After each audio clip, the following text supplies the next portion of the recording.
अगर बांग्लादेश में हिंदुओं के साथ, ये फाइनल एक बात बता रहा हूं, बांग्लादेश में हिंदुओं के साथ जुल्म नहीं रुका और अगर बांग्लादेश का असर भारत पर पड़ गया, पढ़ने लगा, गाजियाबाद में भी इंसिडेंट हुआ है। हाँ मैं सब पे मेरी नजर है, तो बांग्लादेश के मुसलमानों कान खोलकर सुन लो, बंगाल के दाएं बाएं तुम्हारा तिजारत है, तुम्हारी सारी तिजारत भारत पे है, खाते हो भारत का और गाते हो चाइना और पाकिस्तान का, तुम भारत में फिर आ नहीं सकते हो। गुलाम सरवर जैसे हजारों लाखों लोग आ जाएंगे और बॉर्डर पे खुद खड़े हो जाएंगे, कोई लीगल इलीगल किसी भी तरीके से आने नहीं देंगे।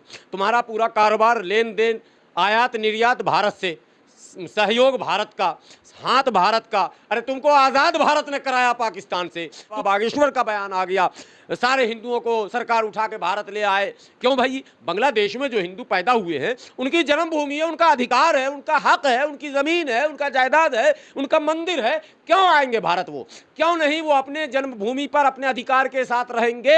हम ये चाहते हैं कि उनका जन्मभूमि अगर बांग्लादेश है तो उनका जो भी वाजिब हक है, संवैधानिक और सामाजिक और धार्मिक हक के साथ, अपनी शनाख्त के साथ वहाँ वो जिंदा रहें। जो लोग जुल्म कर रहे हैं वहाँ के हिंदुओं पर, उनको क्या कहना चाहेंगे आप? जो लोग जुल्म कर रहे हैं, अगर मैं मुफ्ती होता तो उनके खिलाफ फतवा दे देता। बांग्लादेश की इस अंतरिम सरकार के मुखिया यूनुस साहब से मैं गुजारिश करता हूं आपके चैनल के ज़रिए कि वो फ़ौरन इन तमाम तरह की तस्वीरों पर लगाम लगाएं, बांग्लादेश के हिंदुओं की हिफाजत की गारंटी दें। एक बात हो गई। जो अहम मसला ये है कि आखिर ये सब हुआ कैसे और क्यों हो रहा है।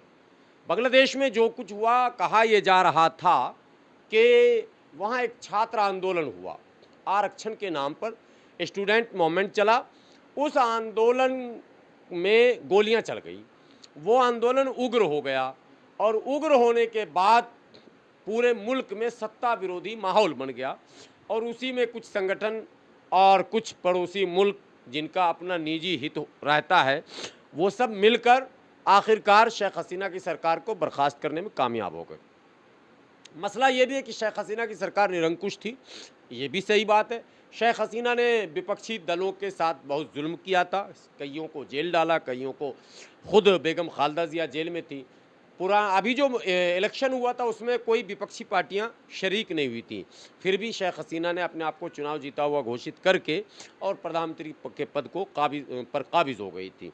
तो जाहिर सी बात है, संकट एक दिन का ये नहीं था, लंबा चल रहा था मामला, लेकिन ये सियासी संकट था। आंदोलन तो तब वो बदलाव की थी ना, लेकिन वहाँ के हिंदुओं पे जो खतरा मंडला रहा है, मैं वही बात कर रहा हूँ कि ये सियासी संकट था, समाजी संकट नहीं था या मजहबी भी संकट नहीं था। ये मसला सियासी है। अगर सियासतदानों के साथ सियासतदान गलत कर रहे हैं, यानी विपक्षी नेताओं के साथ सत्ताधारी गलत कर रहे हैं, तो मास दो हिस्से में तकसीम होता है, उसमें मजहब कहाँ से बीच में आ जाता है। मास मूवमेंट में शेख हसीना के साथ मुसलमान भी था, शेख हसीना के साथ नॉन मुस्लिम भी थे। ये अलग बात है कि नॉन मुस्लिमों की बड़ी आबादी शेख हसीना के साथ थी, ये भी सच है, लेकिन इसका ये कतई मतलब नहीं है कि तख्ता पलट के बाद आप अक़लियतों पर, हालांकि सिर्फ हिंदुओं पर ही वहाँ जुल्म नहीं हुआ है, शेख हसीना के मुस्लिम सांसद, शेख हसीना के मुस्लिम विधायक, शेख हसीना के मुस्लिम काउंसलर, सब पर हमले हुए, सबके घरों पर अटैक हुए हैं, लूट पाट किया गया है, आग लगाई गई, लेकिन मंदिरों पर जो हमले हुए हैं ये सरासर गलत, निंदनीय है। और लेकिन लाखों हिंदुओं की जान को खतरा भी बताया जा रहा है। नहीं बताया नहीं जा रहा, पलायन होने लग गया, लोग गांव छोड़ने लग गए। और वो तस्वीर आपने देखी होगी, मदरसे के बच्चे, यूनिवर्सिटी के बच्चे उनकी हिफाजत में खड़े हो रहे हैं, मोहल्ले के लोग, बुजुर्ग लोग, तंजीम चलाने वाले लोग गली गली घूम रहे। एक तस्वीर वीडियो वायरल हो रहा है कि एक मंदिर में जाके सारे मुसलमान और पुजारी को कह रहे हैं घबराने की ज़रूरत नहीं, हम लोग आपके साथ हैं। मतलब साफ है कि घटनाएं तो घट रही हैं, तभी तो बचाने वाली टीम भी आगे बढ़ रही है, लेकिन फौज और पुलिस का कहीं कोई इंटरफेयर नहीं। इसका मतलब तख्ता पलट के बाद जिनके हाथ में सत्ता आई, यानी सेना, जानबूझकर वो अक़लियतियों के साथ जुल्म करवा रही है। अब इसके पीछे क्या मंशा है? बांग्लादेश में हिंदुओं को परेशान करने के पीछे का एक लॉजिक है, एक मकसद है। चूंकि बांग्लादेश में जो तख्ता पलट हुआ है, उस तख्ता पलट के पीछे चाइना और पाकिस्तान है, और चाइना और पाकिस्तान की मंशा ये है कि भारत में भी अस्थिरता आ जाए, भारत में भी उथल पुथल हो जाए, भारत में भी मुसलमान हिंदू में झगड़ा हो जाए। तो कैसे होगा? पहले बांग्लादेश में करवाओ। इंसिडेंट हुआ है अभी गाजियाबाद में, एक झुग्गी में आग लगा दी गई, बांग्लादेशी मुसलमान कह के मारा गया, पीटा गया है, तो उसके जो है इम्पैक्ट भारत में पड़ रहे हैं ना। तो यही तो पाकिस्तानी और चाइना के लोग चाह रहे थे। चाइना और पाकिस्तान की एजेंसियां इसी काम पर लगी थी। तो बांग्लादेश का बेवकूफ मुसलमान चाइना और पाकिस्तान के हाथों का अगर खिलौना बनेगा तो इनडायरेक्टली भारत में भी अस्थिरता हो जाएगी और वो चाइना और पाकिस्तान के लोग जो मकसद है वो उनका पूरा हो जाएगा। सो वो माहौल भारत में भी बनने लगे। सोशल मीडिया पर लिखने का दौर, बांग्लादेश के हिंदुओं को खतरा है, 1 करोड़ हिंदू बाबाओं का बयान आने लगा, बाबा बागेश्वर का बयान आ गया, सारे हिंदुओं को सरकार उठा के भारत ले आए। क्यों भाई? बांग्लादेश में जो हिंदू पैदा हुए हैं उनकी जन्मभूमि है, उनका अधिकार है, उनका हक है, उनकी जमीन है, उनका जायदाद है, उनका मंदिर है। क्यों आएंगे भारत? वो क्यों नहीं? वो अपने जन्मभूमि पर अपने अधिकार के साथ रहेंगे।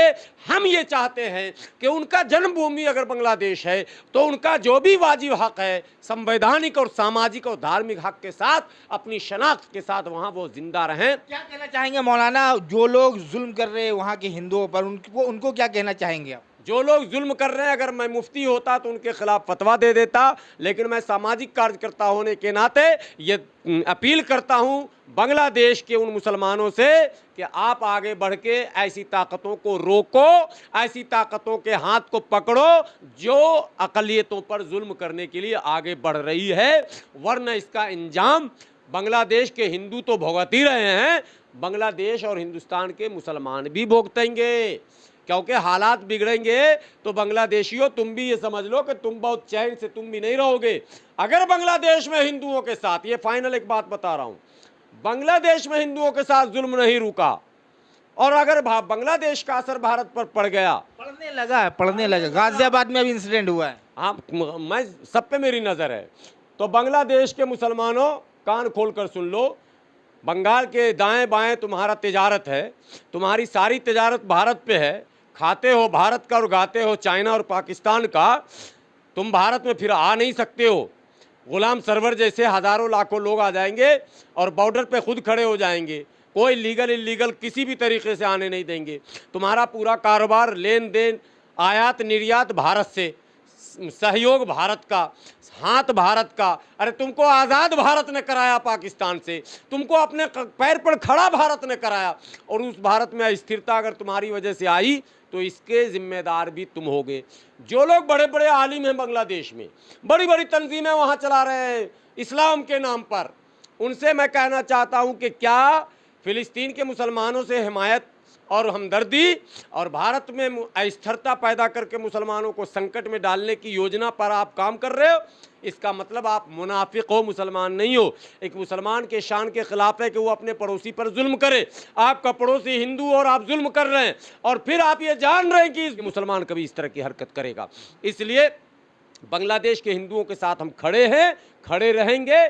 चूँकि बांग्लादेश का हिंदू अक़लियत में है, माइनॉरिटी में है, अल्पसंख्यक है।